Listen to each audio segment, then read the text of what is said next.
जय हिंद। वेलकम है आप सभी का आज की पॉलिटी की क्लास में। अटॉर्नी जनरल ऑफ इंडिया का ये मोस्ट इंपॉर्टेंट सेक्शन आज की क्लास में हम कवर करने वाले हैं। क्या होता है अटॉर्नी जनरल ऑफ इंडिया, कैसे काम करता है, किस तरीके से उनकी वर्किंग करवाई जाती है, इन सारी चीज़ों को डिटेल वाइज जो है वो आज हम कवर करेंगे। सबसे पहले यहाँ पर आपके पास दिया गया है भारत का प्रथम विधि अधिकारी कौन होता है। जो फर्स्ट लॉ ऑफिसर होता है वो किसको जाना जाता है ये आपको बताना। तो जो विधि अधिकारी होता है उसको हम किस नाम से जानते हैं? अटॉर्नी जनरल ऑफ इंडिया के नाम से जानते हैं, यानी कि महान न्यायवादी। जो भारत सरकार का सुप्रीम लीडर है किस केस में? उसके लॉ ऑफिसर के केस में। तो उसको हम किस नाम से जानते हैं? अटॉर्नी जनरल ऑफ इंडिया के नाम से जानते हैं। ये चीज जो है वो आपने यहाँ पर ध्यान में रखनी है। नेक्स्ट क्वेश्चन पे आएंगे। विधिक मामलों में भारत सरकार को कौन परामर्श देता है? यानी कि अगर भारत सरकार के रिगार्डिंग कोई केस चला है तो उसको संभालेगा कौन, उसको एडवाइस कौन देगा? वो काम किसका है? वो भी अटॉर्नी जनरल ऑफ इंडिया का ही है। जैसे अगर हमारे ऊपर कोई केस चला है, हमने किसी के ऊपर केस किया है, तो हम वकील को हायर करते हैं। तो सरकार का खुद का अपना एक लीगल मैटर को सॉल्व करने के लिए एक सरकारी वकील है, ठीक है, जो सबसे सुप्रीम पावर होती है जिसके पास, तो उन्हीं का नाम क्या है? Attorney general of India. Bharat के जितने भी लीगल मैटर्स होते हैं उनको सारा का सारा संभालने का काम, एडवाइस देने का काम किसका होता है? भारत के महान न्यायवादी का होता है। नेक्स्ट पे आएंगे। महान न्यायवादी की नियुक्ति किसके द्वारा की जाती है? ठीक है, इनकी जो अपॉइंटमेंट है, कौन इनको अपॉइंट करता है? तो इनकी अपॉइंटमेंट की जाती है भारत के राष्ट्रपति के द्वारा। प्रेसिडेंट के थ्रू जो है वो इनकी क्या करवाई जाती है? नियुक्ति करवाई जाती है। ये चीज आपने ध्यान में रखनी है। नेक्स्ट क्वेश्चन पे आएंगे। भारत में महालेखा परीक्षक यानी कि जो ऑडिटर जनरल होते हैं, अब ऑडिटर का मतलब क्या होता है? जो फाइनेंस से रिलेटेड चीजों को संभालेंगे, ठीक है, कैग भी बोलते हैं हम। काफी बार आपने सुना होगा कैग की रिपोर्ट आती है एक, जो हमें ये बताता है कि भारत में अर्थव्यवस्था प्रॉपर तरीके से चल रही है या वो धीरे धीरे जो है वो डेवलप हो रही है या फिर उसमें कुछ ना कुछ नुकसान हो रहा है। तो ये जो भारत में बनाए जाते हैं कैग, इनकी नियुक्ति किसके द्वारा करवाई जाती है? भारत के राष्ट्रपति के द्वारा। ठीक है, ये दोनों आप ये समझ सकते हो भारत सरकार के सुप्रीम पोस्ट पे बैठे हैं, जिनका काम सिर्फ भारत सरकार को संभालना ही नहीं है, क्योंकि भारत सरकार जो 5 साल के बाद क्या हो जाएगी? चेंज हो जाएगी, बट ये पर्सन चेंज नहीं होते हैं। ठीक है, कितना फंड सरकार के पास देना है? सरकार के पास भी ऐसा नहीं है कि सारी चीजें ओपनली है, जहां मर्जी जितना पैसा जो है वो खर्च कर सकते हैं, नहीं, इन्हीं की रिपोर्ट के हिसाब से वो पैसा जो आगे भेजा जाता है। ठीक है, तो एट प्रेजेंट टाइम हमारे जो कैग हैं उनका नाम आपको ध्यान रखना है, के संजय इनका नाम है, और कौन से नंबर के हैं ये? 15th नंबर के हैं। ठीक है, ये चीज आपको ध्यान में रखना है। के संजय मूर्ति 15th नंबर के भारत के कैग हैं, जिसको ऑडिटर जनरल के नाम से जानते हैं। नेक्स्ट आता है अटॉर्नी जनरल ऑफ इंडिया। ठीक है, एट प्रेजेंट टाइम जो अटॉर्नी जनरल ऑफ इंडिया है उनका नाम क्या है? वेंकटरमणि, आर वेंकटरमणि। ये एट प्रेजेंट टाइम इंडिया के अटॉर्नी जनरल ऑफ इंडिया है। अब आपने अटॉर्नी जनरल ऑफ इंडिया पीछे भी डिस्कस किया, ठीक है, ये अटॉर्नी जनरल ऑफ इंडिया का मतलब है जो भारत के जितने भी लीगल मैटर्स हैं, भारत सरकार के साथ कोई जुड़े हुए केसेस हैं, उनको एडवाइस देने का काम किनका है? वो किनका है? आर वेंकटरमणि का। ये चीज ध्यान रखनी है। दो इंपॉर्टेंट पर्सन की बात कर रहे हैं, एक है कैग जिसको ऑडिटर जनरल के नाम से जानते हैं, कंट्रोलर ऑडिटर जनरल के नाम से, और दूसरे जो हैं वो हैं अटॉर्नी जनरल ऑफ इंडिया। तो दोनों अलग अलग पर्सन है। कैग जो है वो है संजय मूर्ति, 15th नंबर के हैं, और जो अटॉर्नी जनरल ऑफ इंडिया है वो एट प्रेजेंट टाइम है वेंकटरमणि। ये चीज ध्यान रखनी है। नेक्स्ट पे आएंगे। भारतीय संविधान में ऐसा कौन सा आर्टिकल है जहां पर अटॉर्नी जनरल ऑफ इंडिया का प्रावधान रखा गया है? ऐसा कौन सा आर्टिकल हमें ये सुजेस्ट करता है कि भारत सरकार के पास खुद का एक अटॉर्नी जनरल ऑफ इंडिया होना चाहिए? अब अटॉर्नी जनरल ऑफ इंडिया क्या काम कर रहा है? भारत सरकार को सलाह दे रहा है कि क्या आप यहाँ पर प्रॉपर तरीके से बैलेंस कर सकते हैं उस मैटर को या नहीं कर सकते। जरूरी नहीं है हर बार भारत सरकार की ही जीत होती है।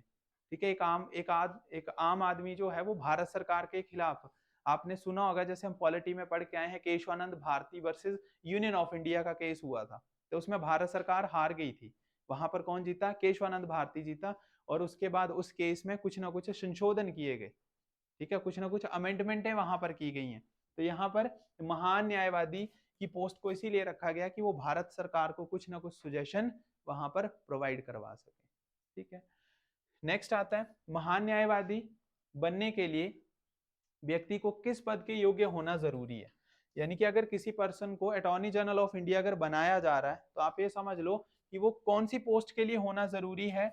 सबसे पहले उसको किसका नॉलेज होना चाहिए, लॉ का, क्योंकि सारी चीजें उसको लीगल मैटर को हैंडल करना है तो लॉ का नॉलेज होना चाहिए। तो उसको आप ये समझ लो कि सुप्रीम कोर्ट के जो जज होते हैं उस पोस्ट के बराबर अगर वो है पर्सन तो उसको हम भारत के क्या बना सकते हैं, अटॉर्नी जनरल ऑफ इंडिया बना सकते हैं, ठीक है। ये ऐसा राज्यसभा की तरह नहीं है कि हाँ कोई पर्सन बड़ा अच्छा खेल रहा तो उसको सीधे राष्ट्रपति के थ्रू जो राज्यसभा में पहुंचा दिए, चाहे वहां पे राज्यसभा में एक भी शब्द ना बोले या उसको बोलना ही ना आता हो। ऐसे भी पर्सन हुए हैं जो अपनी कला में निपुण हुए, ठीक है, लेकिन आप ये बोलो कि वो हर राजनीति में उन चीजों को हैंडल कर सकें तो ऐसा नहीं है, ठीक है।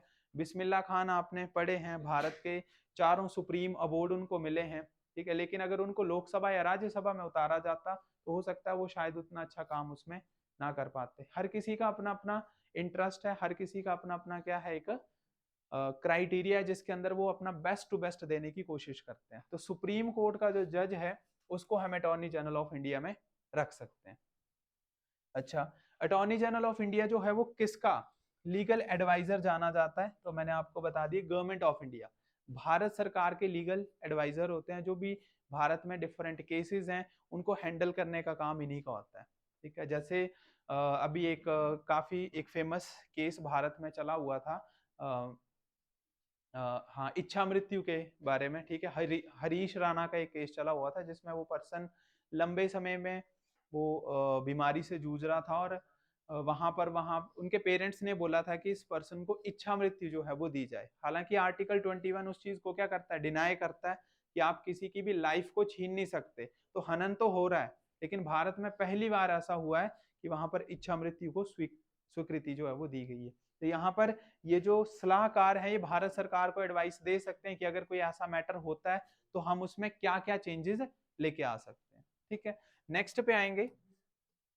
नेक्स्ट है हमारे पास न्यायवादी को संसद के किस सदन में बोलने का अधिकार होता है, ठीक है। अब जो महान न्यायवादी है वो संसद के दोनों सदन में बात कर सकते हैं, दोनों सदनों में उनकी एडवाइस जो है वो वहां पर सुनी जा सकती है, ठीक है। जब हमारा कोई मैटर नेशन से रिलेटेड है तब वहां पर पार्टीबाजी को नहीं देखा जाता, ठीक है। जैसे कोरोना था तो सारी की सारी सरकारें जो हैं, चाहे आप पक्ष के हैं विपक्ष के हैं, वहां पर उस केस में सारी सरकारें इकट्ठी हो जाती हैं, ठीक है, जब अपने राष्ट्र के प्रति कोई बात आती है। तो उसी तरीके से ये दोनों सदन में बोल सकते हैं, लोकसभा में भी और राज्यसभा में भी। नेक्स्ट आते हैं, क्या महान न्यायवादी को संसद में मतदान करने का अधिकार होता है? ये सिंपल सा क्वेश्चन पूछा गया। अच्छा, ये मेंबर तो नहीं है वैसे लोकसभा और राज्यसभा के, तो उस तरीके से वहां पर वोट भी नहीं दे सकते, ठीक है। वोट देने का अधिकार जो है वो इनको नहीं है, ये चीज भी ध्यान रखनी है। नेक्स्ट आता है महान न्यायवादी किसकी इच्छा तक पद पर बना रहता है, ठीक है। तो ये राष्ट्रपति की इच्छा होती है, प्लेजर ऑफ द प्रेसिडेंट। यहाँ पर मैंने बता दिया ये सरकार की तरह नहीं कि 5 साल के बाद इनको चेंज करना है, डिपेंड करता है राष्ट्रपति के ऊपर। और आर वेंकटरमणि जो है वो लंबे समय से, आप ये समझ लो ऑलमोस्ट 8-9 साल हो गए वो अपनी पोस्ट पर जो है वो बने हुए, ठीक है। और वहां पर पार्टीबाजी को चेक नहीं किया जाता है। जो महान न्यायवादी होगा, या आप खुद ही समझ लो जो सुप्रीम कोर्ट का जज है, ठीक है, उसको सिर्फ एक ही चीज अच्छी लगती है, वो है सच्चाई, चाहे उसका वो फैमिली मैटर है चाहे कोई बाहर का मैटर है। हालांकि इसमें कई बार हम इमोशन तरीके से कुछ अदर डिसीजन ले सकते हैं, लेकिन आज दिन तक जितने भी मैटर हुए हैं वहां पर इमोशन तरीके से डिसीजन नहीं हुआ है, वहां पर डिसीजन लिया गया है थोड़ा सोच समझ के। तो उसी तरीके से राष्ट्रपति की इच्छा तक, यहाँ पर कोई टाइम टेन्योर नहीं रखा गया कि 5 साल के बाद रिटायरमेंट होगी, 6 साल के बाद होगी, ऐसा कोई सिस्टम नहीं है। नेक्स्ट आता है भारत के सबसे पहले अटॉर्नी जनरल ऑफ इंडिया कौन है? Attorney general of India Bharat के सबसे पहले, उनका नाम है MC सीतलवाड़। ये भी आपको ध्यान में रखना है। MC सीतलवाड़ जो है वो भारत के सबसे पहले महान न्यायवादी हैं। और एट प्रेजेंट टाइम कौन है अटॉर्नी जनरल ऑफ इंडिया? उनका नाम है R वेंकटरमणि, ठीक है। नेक्स्ट पे आएंगे, महान न्यायवादी को भारत के किस न्यायालय में विशेष अधिकार प्राप्त होता है? तो ऐसा कौन सा न्यायालय है जहां पर विशेष अधिकार उनको मिला है, कोई एक स्पेशल राइट्स उनको दिलवाए गए हैं? तो वो कौन सा कोर्ट है? भारत का सबसे बड़ा कोर्ट जो कि है सुप्रीम कोर्ट। अच्छा, बना कब था ये? ये बना था, ध्यान रखना है, 28 जनवरी 1950 को। ठीक है, ज्यादातर हम इसको रिलेट करते हैं 26 जनवरी के साथ, क्योंकि उस दिन हमारा भारत का क्या बनाया गया था? संविधान लागू किया गया था। बट उस टाइम पे इसको प्रॉपर तरीके से सेटिंग नहीं हुई थी। 2 दिन के बाद भारत में सुप्रीम कोर्ट की स्थापना हुई थी, ये भी आपको ध्यान रखना है। अच्छा, सुप्रीम कोर्ट के सबसे पहले जज के बारे में आपको पता होना चाहिए कि सुप्रीम कोर्ट के सबसे पहले जज कौन थे। क्योंकि चीजें जो हैं वो आप धीरे धीरे स्किप करते जाएंगे। सुप्रीम कोर्ट के पहले जज थे हीरालाल जे कानिया, ध्यान रखना है। एट प्रेजेंट टाइम जो जज हैं वो हैं सूर्यकांत। कौन से नंबर के हैं? वो हैं 53 नंबर के। क्वेश्चन आता है, महान न्यायवादी संसद की किस समिति में कार्यवाही में भाग ले सकते हैं? ठीक है, तो जितनी भी पार्लियामेंट की कमेटीज हैं, ठीक है, वहां पर भी अटॉर्नी जनरल ऑफ इंडिया को पार्टिसिपेट करवाया जाता है। अब ये है क्या पार्लियामेंट्री कमेटी? तो हमने एक कमेटी पढ़ी थी, एस्टिमेट कमेटी, ठीक है, जो सिर्फ और सिर्फ कहां पर होती है? लोकसभा में होती है। कितने मेंबर होते हैं उसमें? 30 मेंबर होते हैं। काम क्या होता है उस कमेटी का? फाइनेंस से रिलेटेड, अर्थव्यवस्था को लेकर जो है कोई ना कोई डिसीजन वहां पर ले सकते हैं। तो जितनी भी प्रोसीडिंग कमेटीज वहां पर बनाई गई हैं प्रॉपर कार्यभार को संभालने के लिए, वहां पर पार्टिसिपेशन करवाई जा सकती है भारत के महान न्यायवादी की। नेक्स्ट है, महान न्यायवादी का वेतन किसके द्वारा निर्धारित किया जाता है? तो राष्ट्रपति के द्वारा। अपॉइंटमेंट भी होगी, वेतन भी वही डिसाइड करेंगे, और टाइम टेन्योर कब तक उनको रखना है वो भी कौन डिसाइड करेगा? भारत के राष्ट्रपति ही डिसाइड करेंगे। ठीक है जी, नेक्स्ट क्वेश्चन पे आ रहे हैं। महान न्यायवादी का मुख्य कार्य क्या होता है? बार बार हम इस पॉइंट को पढ़ रहे हैं। भारत सरकार को कानूनी सलाह देना, एडवाइस देना गवर्नमेंट ऑफ इंडिया को। कोई भी अगर मैटर है, लीगल मैटर है, कोर्ट से जुड़ा हुआ अगर कोई मामला है, जैसे घोटाले होते हैं, 2G घोटाला हुआ था, चारा घोटाला आपने सुना होगा, लालू प्रसाद यादव फंसे थे उसमें, रेलवे का घोटाला हुआ है, ठीक है, भारत में बड़े ज्यादा घोटाले हुए हैं। तो उसमें भारत सरकार का भी कई बार जो है वो नाम एनरोल होता है। तो उसमें उनको एडवाइस देना या कोई ऐसा केस वहां पर चर्चित है, जैसे अभी आपने सुना होगा सुप्रीम कोर्ट के द्वारा एक डिसीजन लिया गया है कि जो भी कोरोना के काल में लोगों को इंजेक्शंस लगाए गए थे और उसके जो नुकसान लोगों को एट प्रेजेंट टाइम हो रहे हैं, उसके लिए उनको मुआवजा राशि जो है वो वहां पर दी जाए। क्योंकि वहां पर हमारे ऊपर सिर्फ ट्रायल हुए थे। अगर आप ये बोलो कि वो प्रॉपर तरीके से उसी बीमारी की दवाई थी, तो ऐसा किसी को पता नहीं था। ठीक है, अगर हमें बुखार है तो नॉर्मली हमें पता है कि पैरासीटामोल जो है वो दी जाती है। ठीक है, लेकिन पीसीएम जो है वो एक पेन किलर है, वो बुखार को नहीं तोड़ती है, वो दर्दों को कम करती है। हालांकि उसकी दवाई वो प्रॉपर नहीं है, लेकिन हम नॉर्मली खा लेते हैं, क्योंकि बुखार से क्या होता है, हमारी बॉडी में पेन होना स्टार्ट हो जाती है। तो जब कोरोना का टाइम था, डोज 1 लगाई, डोज 2 लगाई, डोज 3 लगाई, ठीक है, तो उससे लोगों को नुकसान हुए, पैरालाइज भी हुए कुछ लोग। ठीक है, बाजुओं में हार्ट की बीमारी स्टार्ट होगी। तो जब वो इंजेक्शन लगाए गए तो ड्यूटी भी किसकी बन रही है? उसके उसमें रिस्पॉन्सिबिलिटी की गवर्नमेंट ऑफ इंडिया की। तो सुप्रीम कोर्ट का ऐसा ऑर्डर है कि जिन भी लोगों को वो चीजें हो रही हैं, उस इंजेक्शन के साइड इफेक्ट अगर उनको वो पता चल रहे हैं, तो उसका जो जितना भी वो खर्चा कर रहे हैं वो भारत सरकार जो है वो पे करेगी। तो ऐसे केसेस में इनको कानूनी सलाह कौन दिलवाता है? अटॉर्नी जनरल ऑफ इंडिया दिलवाते हैं। नेक्स्ट है, महान न्यायवादी को संसद की कार्यवाही में भाग लेने का अधिकार। अब आपने इतना पढ़ लिया कि संसद के जो कमेटीज है उनमें भी पार्टिसिपेशन होती है, लोकसभा राज्यसभा दोनों में बोलने का अधिकार भी है। तो पार्टिसिपेशन कौन से आर्टिकल के तहत करवाएंगे? आर्टिकल 88 के तहत उनको लोकसभा या राज्यसभा में एंट्री दिलवाई जाती है। नेक्स्ट क्वेश्चन पे आएंगे, महान न्यायवादी को निजी वकालत की अनुमति होती है या नहीं होती है? अब है तो ये भारत सरकार के लिए, उनके लिए काम कर रहे हैं। जैसे आपने सुना होगा कि जो भी सरकारी टीचर हैं वो प्राइवेट ट्यूशन नहीं पढ़ा सकते, गवर्नमेंट ने उनके ऊपर रोक लगा दी है। अगर हम बात करें कौन से आर्टिकल के तहत रोक लगी है, वो है आर्टिकल नंबर 21A। ठीक है, जो आपका फंडामेंटल राइट है राइट टू एजुकेशन, इसके सब क्लोजेज हैं। ठीक है, इसमें टोटल आपके पास 30 से ज्यादा सब क्लोजेज हैं, जिसमें ये बताया गया है कि एक स्कूल में अगर 30 बच्चे हैं तो कितने टीचर होने चाहिए, एसएमसी में अगर कोई मीटिंग हो रही है कितने पेरेंट्स का होना जरूरी है, कितने स्कूल टीचर का होना जरूरी है। ठीक है, सारी चीजें बताई गई उसमें। 21A के तहत जो सब क्लोज नंबर 28 है उसमें ये बताया गया, उसमें रिस्ट्रिक्शन लगाई गई है कि कोई भी सरकारी टीचर प्राइवेट ट्यूशन नहीं पढ़ा सकता। ठीक है, बच्चों को नहीं मार सकते, बच्चों को फेल नहीं कर सकते, वो सारी की सारी चीजें इसी आर्टिकल के सब क्लॉजेस में है, तो रिस्ट्रिक्शन लगा दी जाती है वहां पर। ठीक है, तो वैसे बोला गया कि जो भी निजी वकालत अगर करनी है, अगर प्राइवेट प्रैक्टिस करनी, कोई एक स्पेशल केस ही आ गया मान के चलो, कई बार होता है ना कि हाँ कोई ठीक ठाक पार्टी है, ठीक है, ऐसा होता है कि हाँ 1 आध करोड़ तो हम ले ही लेंगे, तो वहां पर किसी केस में उनके ऊपर भारत सरकार क्या लगा देती है, रिस्ट्रिक्शन लगा देती है, तो वो प्राइवेट केसेस नहीं लड़ सकते वहां पर।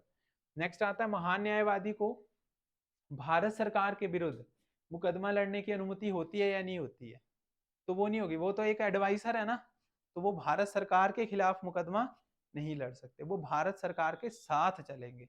अब वकील में तो यही चीज होती है, एक तरीके के वकील ही हुए। ठीक है, अब चाहे वकील को पता भी है कि चोरी इसी ने की है, पर बचाना किसका काम है, वकील का ही है। सच को झूठ, झूठ को सच जो है वो काले कोट वाले बना सकते हैं, ऐसा ही है।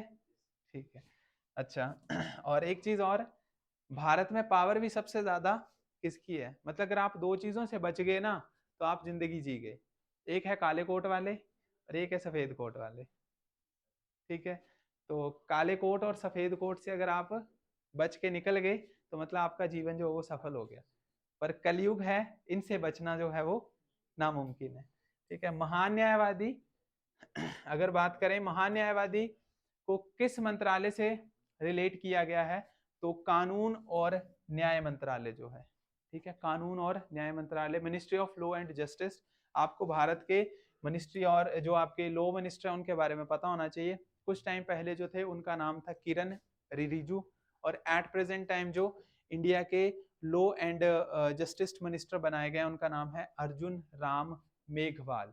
तो मिनिस्ट्री आपको पता होनी चाहिए, भारत के हेल्थ मिनिस्टर, भारत के education minister, railway minister, finance minister, ये सारी चीजें आपको पता होनी चाहिए। इससे पहले जो थे उनका नाम था किरण रिजिजू। ठीक है, और एट प्रेजेंट टाइम जो बनाए गए उनका नाम है अर्जुन राम मेघवाल। ये भारत के क्या है, लॉ मिनिस्टर हैं, जिस उनके अंडर ही किसको बनाया जाता है, महान न्यायवादी को। ठीक है, बट इनके ऊपर हाथ किसका है, भारत के राष्ट्रपति का हाथ है। ठीक है, तो ये आज का हमारा एक छोटा सा टॉपिक है जो कि भारत के अटॉर्नी जनरल ऑफ इंडिया के साथ कनेक्टेड। आपको भारत के सबसे पहले अटॉर्नी जनरल ऑफ इंडिया, कौन कौन से आर्टिकल उनके साथ जुड़े हैं, किस तरीके से वो मुकदमा लड़ सकते हैं, ये सारी चीजें आपको पता होनी चाहिए। जल्दी एक पॉलिटी का एक और इम्पोर्टेंट सेक्शन हम कवर करेंगे, तब तक के लिए जय हिंद, जय भारत।